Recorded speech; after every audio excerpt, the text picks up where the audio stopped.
Would you believe that planets with extreme weather conditions that can turn carbon into diamonds and drop them from the sky really exist in our universe?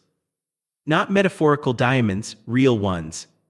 In the deep atmospheres of planets like Neptune and Uranus, scientists think methane gets dragged into crushing pressure so intense that the molecules break apart. Hydrogen is stripped away. Carbon is left behind, and under that kind of force, carbon can crystallize into diamond. Then those diamonds may fall. Not softly, not beautifully.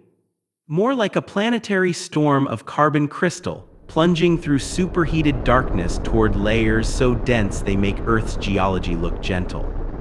What takes immense pressure and vast stretches of time underground on Earth may happen naturally, and on a massive scale inside giant planets. And this idea isn't just science fiction. Laboratory experiments have recreated key parts of the chemistry, showing that under conditions like those inside ice giants, carbon can really form diamond. In other words, the physics works. The universe probably does the rest. And here's the part that really stretches the mind: Neptune and Uranus may be the beginning of the story, not the end. Because out in the galaxy, there are worlds even stranger. Astronomers have found exoplanets with temperatures hotter than lava, atmospheres full of exotic chemicals, and interiors unlike anything in our solar system.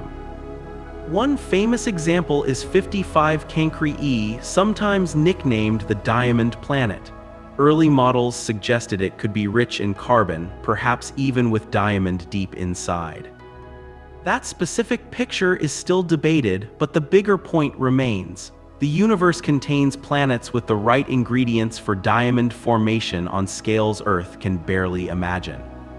And we know this without ever setting foot there. When a planet passes in front of its star, a thin layer of starlight filters through its atmosphere before reaching us. Different gases absorb different wavelengths of light, leaving behind a kind of chemical fingerprint.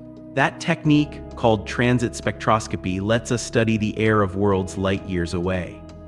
So even if we can't watch diamonds falling in real time, we can detect the chemistry, the pressure, and the conditions that make it possible. Now naturally, this raises the most human question imaginable. How much would a diamond planet be worth? The honest answer is, probably more than any number you could meaningfully say out loud. But that's also the wrong question, because diamonds only seem priceless on Earth. Their value depends on scarcity, access, and a story humans choose to tell. In cosmic terms, carbon is everywhere. It's one of the most abundant elements in the universe. Diamonds aren't magical because they're rare. They're magical because they remind us what matter can become. The carbon in a diamond and the carbon in your body came from the same place, ancient stars. Long before Earth existed, stars forged carbon in their cores. When those stars died, they scattered that carbon across the galaxy. Some of it became planets. Some of it became atmospheres. Some of it may now be falling as diamonds through alien skis. And some of it became you. That may be the strangest and most beautiful part of all. A diamond planet isn't just a curiosity. It's a mirror. It shows us that the same universe that builds gemstones also builds living things from the same raw material under different conditions across different worlds. The cosmos doesn't draw a sharp line between the spectacular and the familiar. Between a diamond and a human being, the difference is not the atoms. It's the arrangement, the history, the pressure, the time. So when you look at a planet where it may rain diamonds, you're not looking at something completely foreign. You're looking at another version of the same universe that made you.